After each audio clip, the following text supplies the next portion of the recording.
بسم اللہ الرحمن الرحیم۔ السلام علیکم ناظرین، تمام ناظرین کو راہ دین چینل میں دل کی گہرائی سے خوش آمدید۔ ناظرین، آج ہم اس ویڈیو میں آپ کو قرآن مجید کے اس مبارک واقعے سے روبرو کرائیں گے جس میں حضرت الیاس علیہ السلام کا ذکر آتا ہے۔ حضرت الیاس علیہ السلام کی کہانی ہمیں اس دور میں لے جاتی ہے جب ایک پوری قوم بت پرستی میں غرق ہو چکی تھی۔ آج ہم جانیں گے کہ انہوں نے اپنے قوم کو کس طرح اللہ کی طرف بلایا اور کس طرح ان کی قوم نے انہیں جھٹلایا۔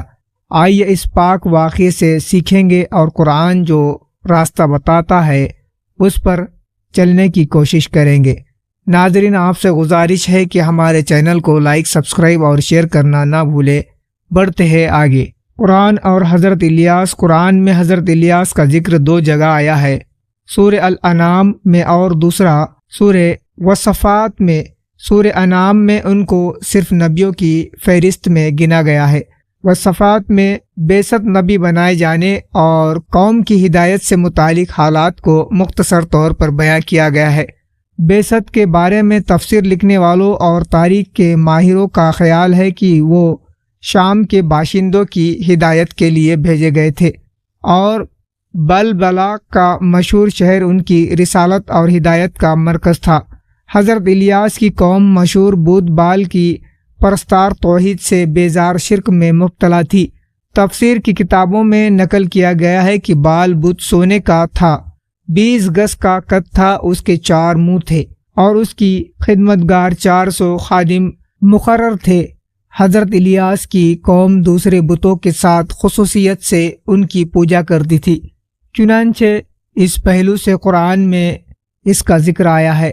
ترجمہ: اور بے شک الیاس رسولوں میں سے ہے اور وہ وقت ذکر کے قابل ہے جب اس نے اپنی قوم سے کہا، کیا تم اللہ سے نہیں ڈرتے؟ کیا تم بال کو پکارتے ہو اور سب سے بہتر اللہ کو چھوڑے ہوئے ہو؟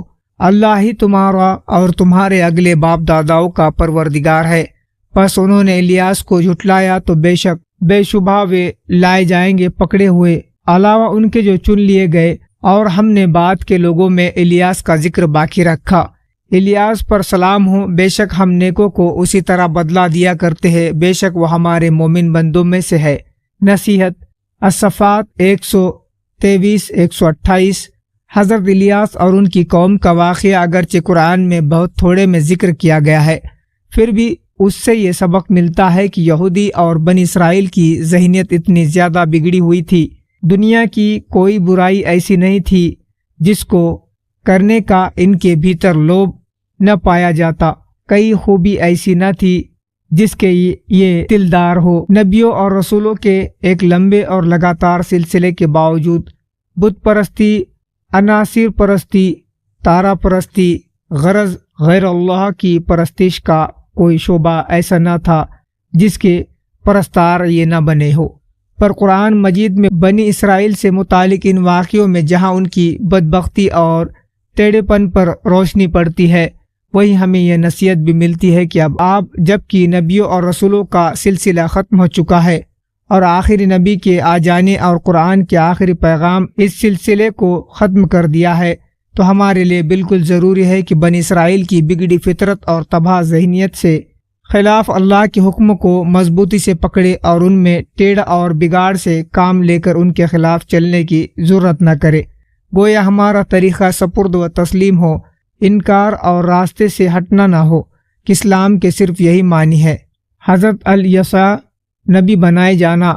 تاریخ کی کتابوں میں نقل کیا گیا ہے کہ حضرت الیسا علیہ السلام حضرت الیاس علیہ السلام کے چچیرے بھائی ہے اور ان کے نائب اور خلیفہ بھی۔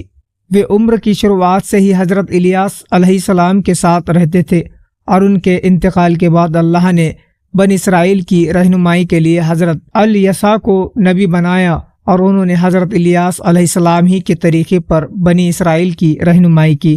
قرآن اور حضرت الیسا۔ قرآن میں صرف 2 جگہ حضرت الیسا کا ذکر آیا ہے۔ ترجمہ: اور اسماعیل اور الیسا اور یونس علیہ السلام اور لوط اور ان سب کو ہم نے دنیا والوں پر فضیلت عطا فرمائی۔ ترجمہ: اور ذکر کرو اسماعیل اور الیسا اور ذوالکفل کا، اور ان میں سے ہر ایک نیک انسانوں میں سے تھے۔ سواد 48 نصیحت بن اسرائیل کے کچھ نبی اور پیغمبر ذلیل القدر نبی کی صحبت اور ان کی خلوص کے ساتھ پیروی کرنے میں خلافت کے بعد نبوت کے منصب پر بٹھائے گئے۔ اس سے یہ ظاہر ہوتا ہے کہ نیکوں کی صحبت خیر بھلائی کی حاصل کرنے کے لیے اچوک طریقہ ہے۔ یک زمانہ صحبت با اولیاء بہتر آج 100 سالہ تعاد بھی ریا۔ تو ناظرین ملتے ایک دوسرے ویڈیو میں، مجھے دیجیے اجازت۔ السلام علیکم، اللہ حافظ۔